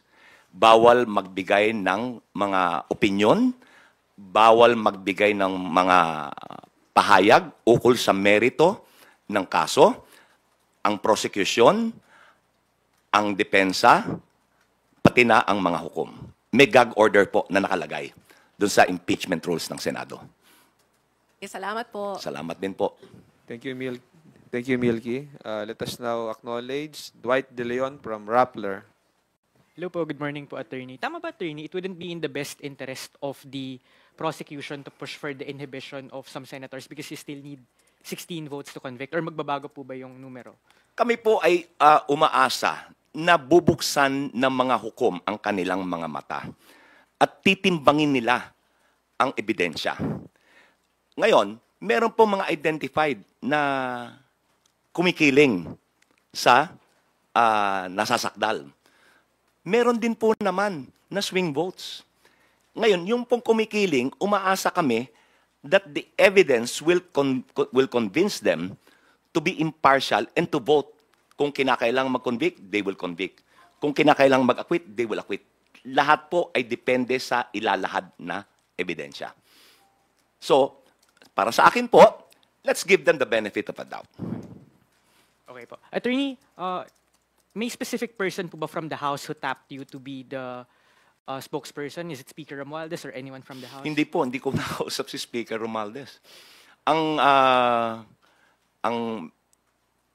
mga kaibigan ko po sa private prosecution, ang convince sa akin, ang lumapit sa akin na kung maaari ay tumulong ako. Maaari po dahilan sa nakita nila ako na naging resource person sa ilang interview sa teleradyo and dahil kilala ko rin naman sila, sa palagay nila ay nasa kakayanan ko na maging tagapagsalita. Sir, I checked your portfolio. It said that you're a member of FLAG and Mabini. Can you just give highlights of your career as a human rights lawyer as well? Ako po ay naging kasapi ng FLAG. Nung ako po ay nasa College of Law pa. Estudyante pa lang ako. Ito po yung panahon nila Jose W. Jocno, nila Joker Arroyo, at ni Lorenzo Tañada. So, kami po noon ay kami po yung field investigators kung saan ho may pangangailangan na dapat harapin na human rights abuses. So, yan po ay sa mga labor groups, yan po ay sa mga magsasaka, yan po ay sa mga industrial workers. Nung ako po ay naging abogado na, I handled human rights cases also. Sa Mabini, ganun din po. Ang komposisyon lang ng Mabini ay iba. Ang komposisyon ng Mabini nung panahon na yun ay sila Alex Padilla, sila Bobit Sanchez, sila Tony Rosales.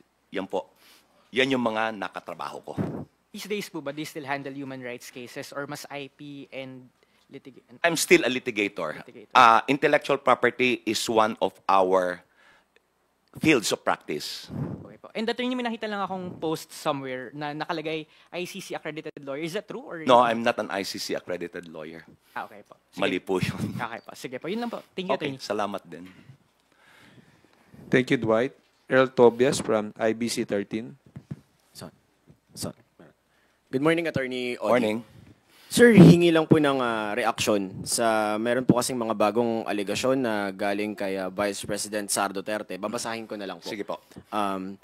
We all know that, first, the congressmen did not read the articles of impeachment. Second, many of them receive a budget or many in exchange for their signature. Ang context po nito o ang tanong ay parang allegedly, sinasabi ni VP Sara Duterte na hindi muna binasa ng 215 lawmakers yung impeachment case bago ito pirmahan. What do you make of this po? Yan po ay unang-una. Ito pong mga pumirma ng impeachment, ng articles of impeachment, ito po naman ay mga mambabatas eh. Hindi po ito pipirma ng hindi nila nauunawaan kung anong pinirmahan nila. Especially, it is under oath.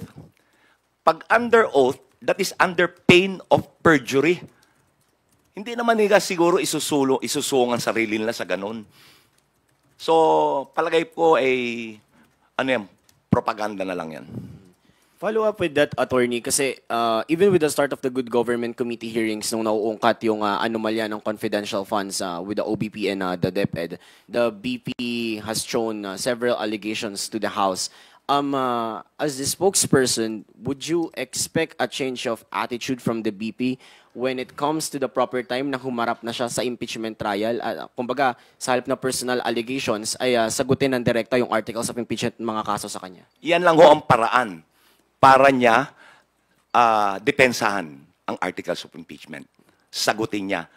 Kung ito pong mga katanungan na ito ay sinagot na ng Vice Presidente during the Quadcom at nanumpa siya, edi sana wala tayo dito ngayon.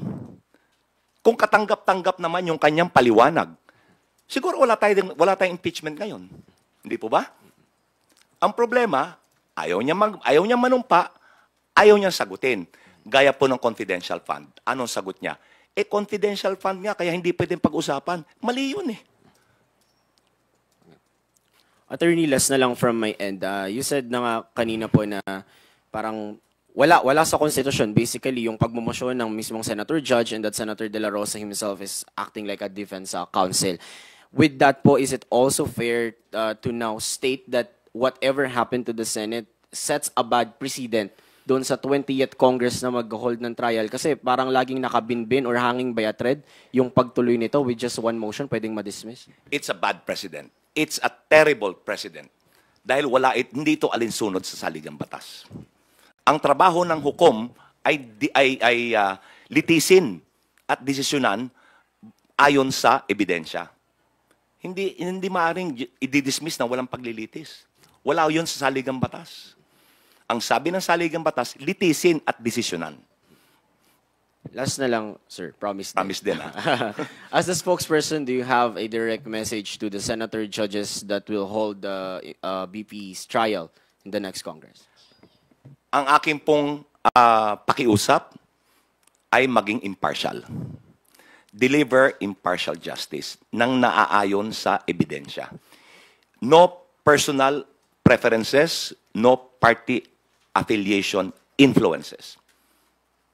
tama na po yun. Kontento na ako doon. Salamat din. Thank you, Earl. Lenesca Panti from GMA Online. Good morning. Good morning, Attorney. Morning. Sir, yung sa about the counsel, the defense counsel of the vice president, is there any legal impediment on the part of the House? That's why it wasn't received, the notice of appearance. May legal impediment po ba? That's why Hindi ko you po, can't accept. hindi ko po na, kasi bago lang ho yan eh. Nangyari yan kailan? Kahapon lang? Hindi ko pa ho nauusisa kung ano talaga ang nangyari. Ngayon, hindi ko alam kung may impediment, kaya hindi tinanggap. Or kung ano ang dahilan kung bakit hindi tinanggap. Gaya po ng nasabi ko kanina, no harm, no foul. Dahil yung service of the entry of judgment was tendered. So as if it was received. Wala hong danyos. Thank you, sir. Salamat. Follow up lang po. Promise din, I didn't say promise. Okay. Just one follow-up question. Can you just explain? You mentioned a while ago that the House and the Senate both are continuing bodies; they are constant. Can you just drive the point that why this impeachment trial can cross to the 20th Congress? Because the other camp is always arguing that, the composition of the 19th Congress that endorsed this complaint is not exactly the composition of the 20th Congress. Gaya po ng nasabi ko kanina, ang institusyon does not expire. Gaya po yan sa collegial body, no? Collegial body meaning judges composed of more than one. Kahit na ho magpalit yung mga hukom doon, hindi naman back to square one yung paglilitis eh. Tuloy-tuloy po yan. Ganon din po ang impeachment court. It doesn't matter what the composition is because the institution survives. It does not expire. It is the legislative function that expires. Thank you po, sir. Alam ko magpa-promise ko. Thank you, Lenesca. Big Semintak from Net25. Magandang umaga po, Attorney. Magandang umaga.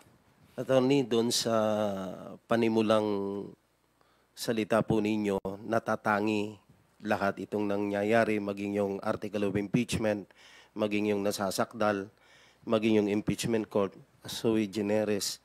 Pero sinabi nyo rin na yung maging ng sina Chief Justice Puno, maging ang Pelconsa, maging sa inyong panig mismo, ay tila nagkakaroon ng pagmamalabis batay na rin sa sinabi ni Senate President Escudero na walang limit kung ano yung gusto nilang gawin.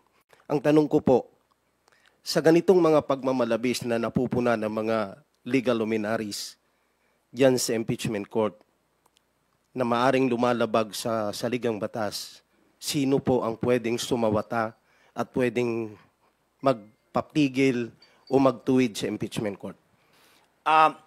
Kung meron pong pagmamalabis, gaya nung sinabi ni Chief Justice Puno, abuse of discretion. Under the expanded jurisdiction of the Supreme Court, sila ang pwedeng mag-awat. Subalit, hindi po garantisado na ang Supreme Court will assume jurisdiction because they will respect ito po, no? Pwede silang manghimasok, pwede nilang sabihin na ito ay pagmamalabis. Although, ang nagipong kalakaran, the Supreme Court will respect the internal rules and yung kalakaran ng Senado as an impeachment court. Pero sa sagot sa tanong ninyo, tanging ang Supreme Court po. Kung merong mag-aakyat nito, kung merong dudulog sa kanila para humingi ng ruling sa pagmamalabis na ito. Sino po kayang partido ang pwedeng dumulog? Kahit sino po yan. Kung ang tingin po ng defense may pagmamalabis na lugi sila o naagrabyado sila. Ngayon, sa prosecution po, depende. Depende.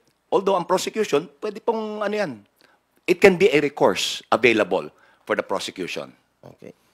Last na lang din po, promise po.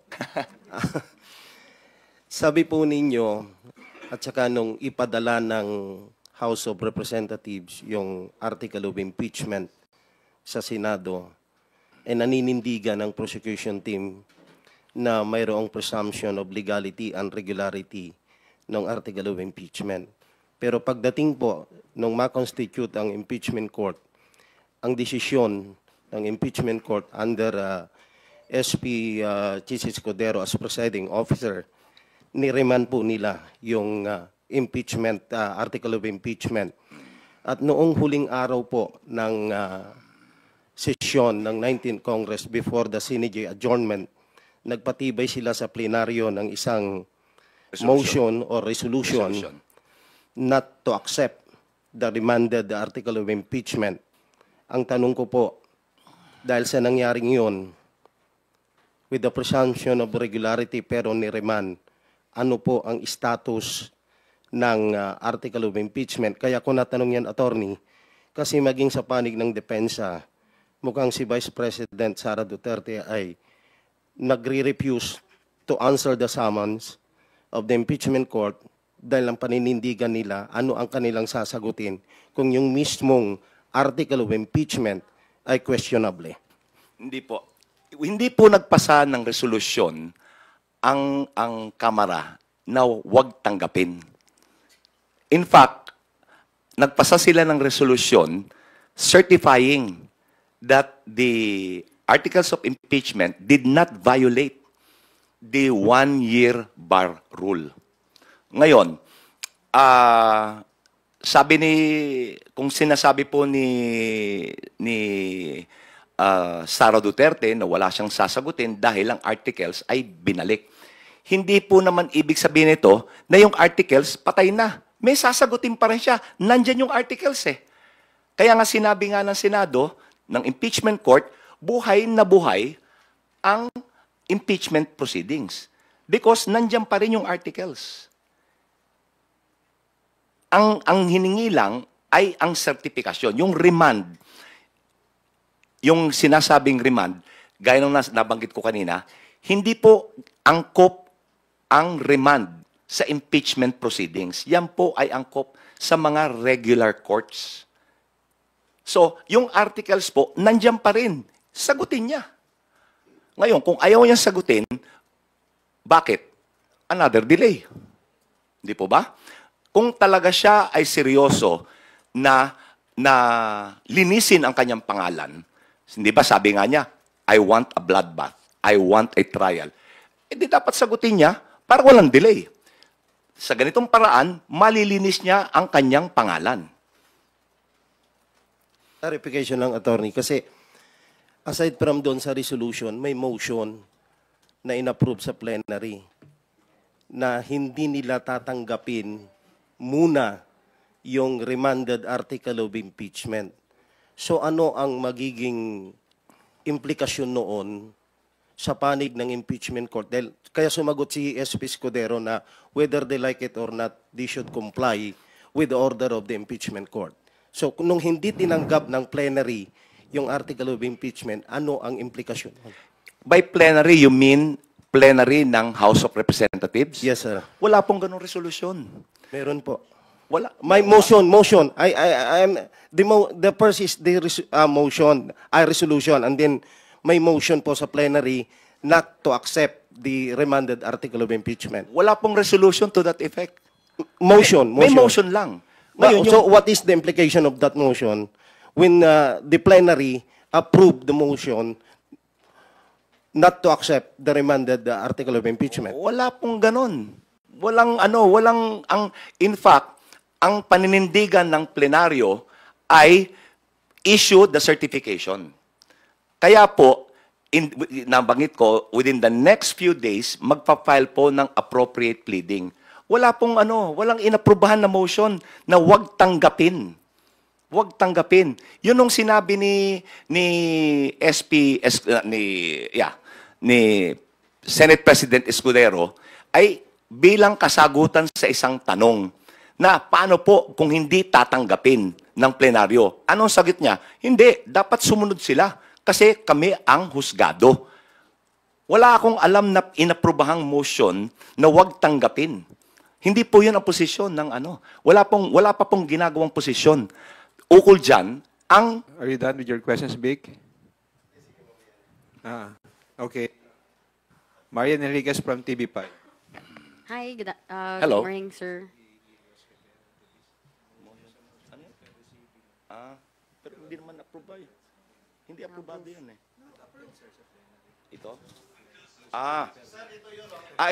Ito ngayon. Okay. No, kasi ano eh, yung sinabi nyo, huwag tanggapin eh. Ang sabi ho, motion to defer receiving. Meaning, ipagpaliban muna. Hindi yung motion to not to receive. Iba po yun. Oo. Kaya ako nalito. Kasi sinabi mo, may motion na huwag tanggapin. Kaya sabi ko, wala yan. Walang ganyan. Meron motion to defer. Ipagpaliban muna. O ngayon, nagkakaintindihan tayo. Okay, malinaw na. Okay. Wala. Dapat hindi natin basahin. We should not read between the lines eh. Dahil bumubuo pa ng paninindigan ang prosecution panel. Pinag-uusapan pa po yan na ito ay ilalahad sa nabanggit ko na appropriate pleading na ipa-file within the next few days. Hindi po yung motion to not to accept kasi wala naman eh. Motion to defer. Thank you, Vic. Malinaw po. Okay, thank you, sir. Marian Enriquez from TV5. Good morning po, Attorney. Hello.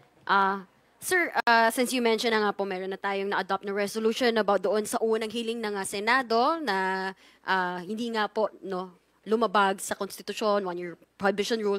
Pero yung pangalawa po nilang order, yung inihingi po nila, kailangan pa ba talaga ng Kamara na magsumite nitong willingness daw po ng 20th Congress na ipagpatuloy po itong impeachment complaint? Consistent do sa aking unang nabanggit na ang institusyon ay hindi nag-expire. Ang nag-expire ay ang paggawa ng batas. Hindi po dapat kinakailangan pang magkaroon ng attestation or affirmation na gusto pa ng ika-20 Kongreso na ipagpatuloy. Dahil yan, nakalatag ng articles eh. It is not an option to withdraw it. Dahil tapos na po yung constitutional duty ng Kamara nung transmit yung articles of impeachment. Hindi na po pwedeng bawiin yun. So, sa madalit sabi, it is not an option. Tuloy-tuloy na po yan. And besides, paano magko-comply ang 20th Congress? Eh, hindi pa convened. It's a surplusage. So, sir, even if, yun nga, you're saying na hindi nga talaga kailangan yan, so, hindi na rin natin na, kumbaga, ihintayin yung 20th Congress. Isasama nyo na rin po ba yan doon sa clarification? And, Yes. maninindigan kayo, hindi talaga kayo magpapasa nito? I-clarify po. Kaya nga, doon sa ilalatag na motion for clarification, diyan ho isasaad ang paninindigan ng prosecution. Diyan ho ilalahad. Antayin lang ho natin yon. Sa susunod na mga araw, ilalabas na rin yan. Sir, last na lang on my end, kasi nabanggit niyo po, member na kayo ng Free Legal Assistance Group. Bata pala, estudyante pa lang kayo. Na-meet niyo po yung mga kilalang nationalists ng mga senator bigate na yan, mga lodi, Senator Jose Jokno, Lorenzo Tañada. You mentioned kanina, Joker Arroyo. Kamusta, sir? Anong feeling nung na-meet niyo sila? Meron ba silang mga lessons sa impart sa inyo? Ang aking pong kaalaman bilang... Pagdating po sa issue ng impeachment, sa magiging... kahihinatnan po ng trial and of course yung masasabi po ng public, yung perception ng public about the impeachment trial. So ano po kaya pwede maging impact nun, especially sa social media, marami pong kumakalat na mga fake information, sir? Kaya ho, merong isa sa batas against fake news. Meron hong samahan yung movement against disinformation. Ang target po niyan, among others, ay yung mga fake media productions, gaya po ng AI. Kung alam po ni Senator De La Rosa na fake yun, he's propagating a lie. The message doesn't matter. If the source is fake, how can you rely on the message? Hindi po ba? Kung polluted yung source, edi polluted yung message. So, pure propaganda. It only emphasizes the bias. Last na lang po, sir, promise. Okay. Ito naman Naging byword sa atin, promise. Sir, pero kung na-share po yun ni Senator Bato, and kanina sabi po ninyo, umaasa kayo na bubuksan po yung mga mata ng senator judges dun po sa impeachment trial, once na na-present yung evidence, paano po yun? Like this, sabi, it doesn't care. Well, if he doesn't care, then huhusgahan siya ng bayan. Pagtakbo niya sa susunod, hindi na siya iboboto. It's political suicide. Hindi po ba? Salamat din. Thank you, Haji. The floor is now given to Dominic Flores from Philippine Star Online. Hello, good morning po, attorney. Morning. Na-mention niyo po kanina na meron nga pong gag order under the Senate rules. Pero ang sinabi po kasi ni SP Cheese ay kailangan pa raw po mag-file ng motion or mag-issue ng motion before the impeachment court and for them to address that like the senator judges will address it there. But do they really have to issue a motion? Hindi na po kailangan dahil nasa impeachment rules na nila. Hindi na kinakailangang make the obvious obvious. Hindi po ba? Nasa rules na nila eh. Hindi na kinakailangan mag-issue ng order, ng gag order. Dahil it is built into the rules of the Senate as an impeachment court. Do you think, attorney, that SP Cheese is also being inconsistent kasi nga during the campaign period ay sinabihan po niya yung mga senators na to refrain from commenting regarding the impeachment to avoid raising or yung controversies regarding it? Pero ngayon, parang kailangan po, kahit presiding officer na po siya, parang kailangan pa rin po ng motion. Why can't he decide that or why can't he be... All he has to do is to enforce it. Hindi na kailangan ng motion. Enforce niya. He should take the initiative as the presiding officer. Ayun po. Thank you, attorney. Salamat din. Thank you, Dominic. Jongman Lapas from DCRJ. Attorney, sabi niyo po kanina na wala sa saligang batas yung ilang hakbang ng impeachment judge. Sa palagay niyo, dapat ba silang mag-seminar ang mga senador, lalo na yung mga wala pang experience sa pagiging huwes ng korte ng pagsasakdal? Dapat po, pag-aralan din nila itong proseso para sila magabayan sila sa kanilang gagawing hakbang. They should take the initiative to study the rules of impeachment. Lalo na po yung mga hindi abogado. Nasa kanila yan eh. The initiative. So, tama kayo. Pag-aralan nila. Kung hindi, they'll be walking in the dark, so to speak. Hindi nila alam kung saan sila pupunta. Huli na po. Nangako po yung mga senador, nag-oath po sila na magiging senador judge. Kung sakasakali po na hindi sila tumupad sa pangako nila o magmalabi sila, pwede rin ba silang masampa ng kaso o ma-impeach din? Hindi po impeachable ang mga senador. Hindi po sila impeachable. Ang paghusga po sa mga senador na hindi tutupad sa kanilang pinanumpaan ay ang husgahan sila ng bayan. Huwag silang iboto. Pwede po sabihin na perjury, pero hindi. Dahil pwede lang panindigan yung sinabi nila. Hindi, itong paniniwala ko eh. Hindi ako lumalabag sa batas. So, ang pinakamatibay po dyan na parusa ay mahusgahan ng sambayanan. Wala po. Kasi pwede lang sabihin na ito yung paniniwala ko, hindi ako naniniwala sa ebidensya, kaya hindi ako boboto ayon sa gusto ninyo. Bumoboto ko ayon sa pananaw ko. Thank you, Jong. Now we are going to entertain phone-in questions from Kenneth Basilio of Business World. Sir, the Philippine Chamber of Commerce and Industries, Nina Mangyo, said that the speedy impeachment trial of Vice President Sara Duterte Carpio could be advantageous to the Philippine economy, while its chairman George Barcelon said that the government should hold the BP's trial to quell political back noise affecting foreign investor sentiment and help reinforce the country's image of political stability. Ano po yung The tanong? questions are, from the perspective of House Prosecution Panel, is there an expectation for a swift impeachment process, both to uphold the rule of law and to reinforce public trust in our democratic institution? Meron pang isa, sir. Sige, yan muna. Yan muna. Apo. Sa ngayon po, will there be a swift trial?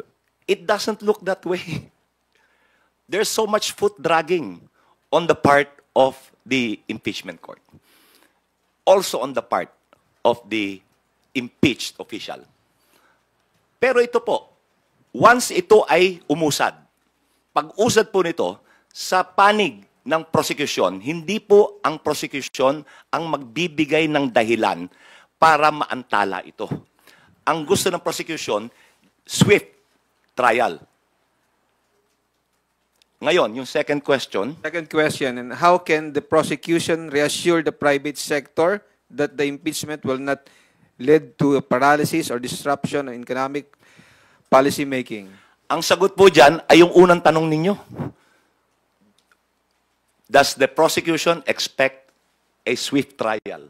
Ang sagot doon sa pangalawa, yes, a swift trial will address the issue of stability, the issue of investor confidence in the Philippines.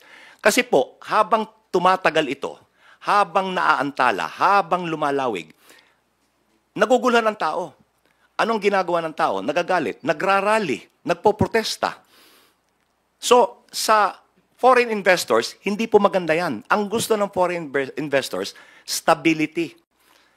Pangalawa, nagdadigress ang atensyon ng Senado sa halip na sila ay makagawa ng mga batas na makakatulong sa ekonomiya. Ayon po sa rules of impeachment, ang impeachment should be given priority. At a certain hour, they should stop their legislative work and conduct the trial of the impeachment. So, nakahati yung atensyon. So, hindi ho maganda yan. Dahil yung paggawa ng batas na makakatulong sa ekonomiya ay naaantala. So, mas mabuti na maging swift, maging mabilis yung paglilitis. Para investor confidence is assured. Thank you, sir. If I may use the word of the day promise, last na to. Another phone-in question from Joanna Giolagon from Asahi Shimbun.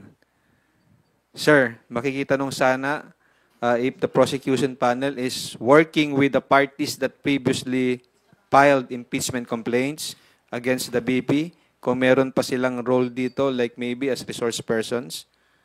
And also baka, okay, ilan po? May ilan po na kalahok sa mga naunang impeachment complaints, dun sa tatlo. May ilang kalahok ho dyan na kasama sa prosecution panel. Ngayon, ito pong si Chel Diokno, yung kanya hong party list, yung Akbayan, sila yung nag-file ng pinakaunang impeachment eh. Kaya nga siya, inimbitahan na sumama sa prosecution group. Yung pangalawa, yan po naman yung grupo ni Makabayan. Makabayan Black, yung pangalawa. Yung pangatlo, ito po yung civil society, yung mga pare. Yun hong kasali doon na abogado, ay bahagi rin ng kasalukuyang prosecution team. So, yun po ang sagot sa katanungan nyo. Opo.